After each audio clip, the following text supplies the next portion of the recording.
Assalamualaikum warahmatullahi wabarakatuh. Di sini saya Sofiani, NIM 230601900087 dari kelas Tadris IPA C. Di sini saya akan menjelaskan mengenai faktor-faktor yang mempengaruhi pembelajaran. Ada 4 faktor yang akan saya jelaskan. Yang pertama yaitu faktor lingkungan, kemudian faktor instrumental, faktor fisiologis, dan yang terakhir adalah faktor psikologis. Yang pertama, faktor lingkungan sangat mempengaruhi hasil belajar. Keberhasilan anak akan dipengaruhi oleh lingkungan. Faktor utama yang mempengaruhi hasil belajar adalah keluarga. Mengapa demikian? Karena keluarga sangat erat kaitannya dengan pendidikan. Karena keluarga memberikan dasar pada proses pendidikan, baik pendidikan di lingkungan sekolah maupun pendidikan di lingkungan masyarakat. Faktor-faktor sosial psikologi yang ada dalam keluarga sangat berpengaruh dalam hasil belajar anak, terutama terhadap hasil perkembangan anak itu sendiri.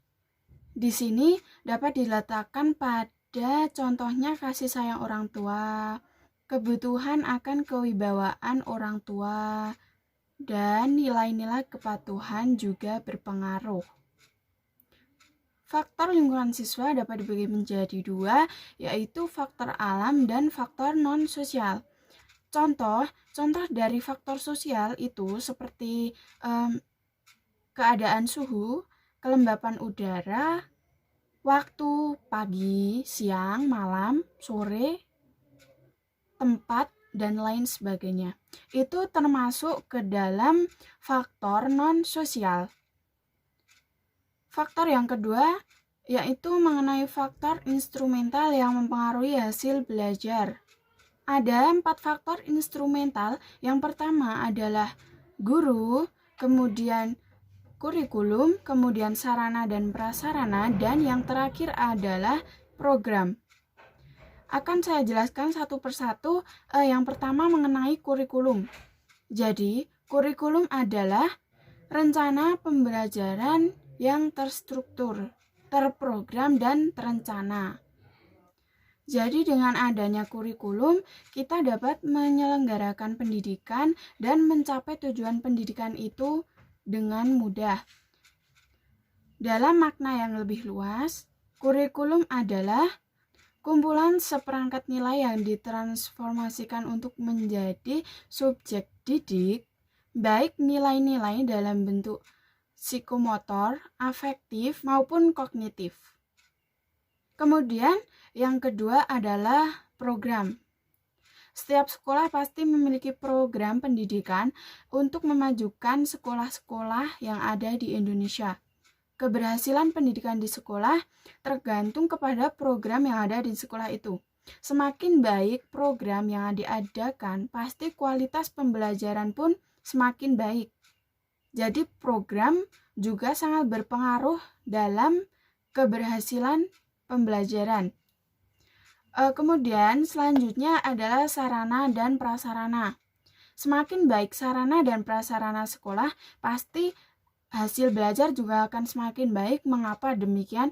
Karena tanpa adanya sarana dan prasarana yang memadai untuk siswa belajar, contohnya saat kita praktikum, pasti siswa pengetahuannya semakin sedikit. Saat fasilitas seperti sarana dan prasarana sekolah itu banyak, pasti wawasan siswa akan semakin luas. Jadi sarana dan prasarana itu sangat berpengaruh terhadap hasil belajar. Contoh kecil LCD di setiap ruang kelas. Setiap ruang kelas yang memiliki LCD, pasti guru akan dengan mudah menerangkan pembelajaran yang akan disampaikan. Jika setiap kelas tidak mempunyai LCD, saat siswa tidak tahu, contoh siswa tidak mengetahui tentang gambar ini. Jika guru harus menjelaskan menggunakan satu HP, pasti guru akan kewalahan dan akhirnya akan membuang-buang waktu dan pembelajaran tidak akan berlangsung dengan cepat. Kemudian yang keempat adalah guru. Guru di sini adalah unsur manusiawi dalam pendidikan.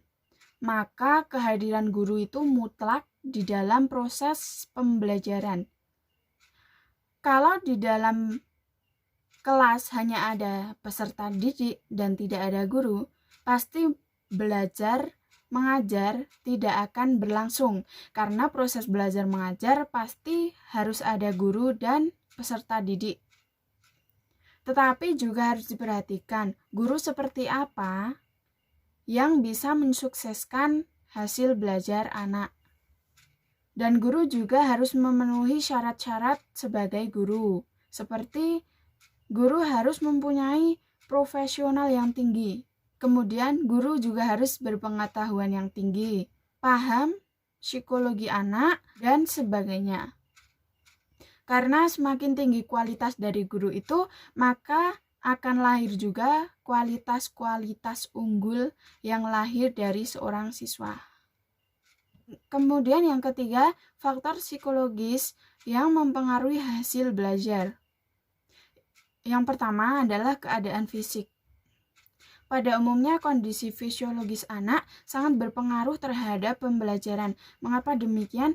Karena saat kita ketahui kalau ada anak sakit yang masuk sekolah dan anak yang sehat jasmani masuk ke sekolah, anak yang kurang sehat dan dia memaksakan untuk masuk ke sekolah, pasti di sekolah juga tidak akan fokus terhadap apa yang disampaikan oleh guru. Maka keadaan fisik juga mempengaruhi hasil belajar siswa. Yang kedua, kondisi panca indera. Kondisi panca indera juga berpengaruh terhadap proses pembelajaran anak. Mengapa demikian? Karena panca indera sangatlah penting, seperti mata, mulut, telinga.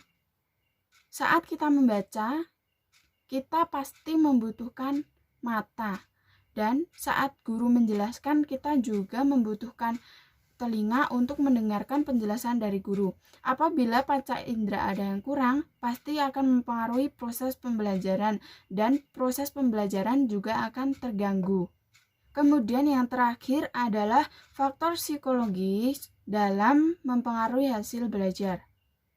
Minat itu adalah rasa lebih suka atau ketertarikan kita kepada sesuatu tanpa ada yang menyuruh. Contoh, seperti anak menyukai mata pelajaran IPA.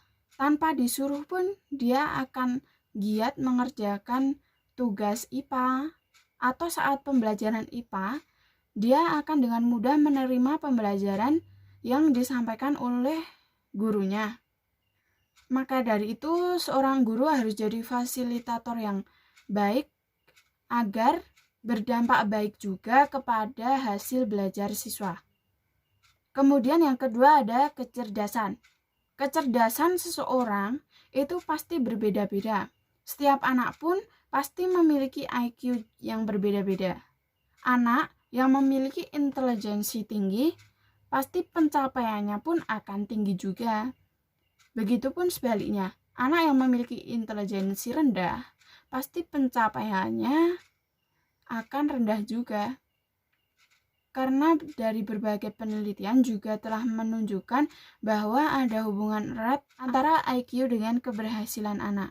Kemudian, motivasi.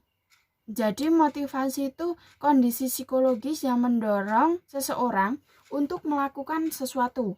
Jadi motivasi belajar itu kondisi psikologis yang mendorong anak untuk belajar. Jadi anak juga harus memiliki motivasi belajar. Karena motivasi juga akan mempengaruhi hasil yang akan dicapai. Kemudian kemampuan kognitif. Dalam dunia pendidikan ada 3 hal yang harus dicapai. Yang pertama kognitif, kemudian afektif, dan juga psikomotor. Demikian penjelasan dari saya, kurang lebihnya mohon maaf. Wassalamualaikum warahmatullahi wabarakatuh.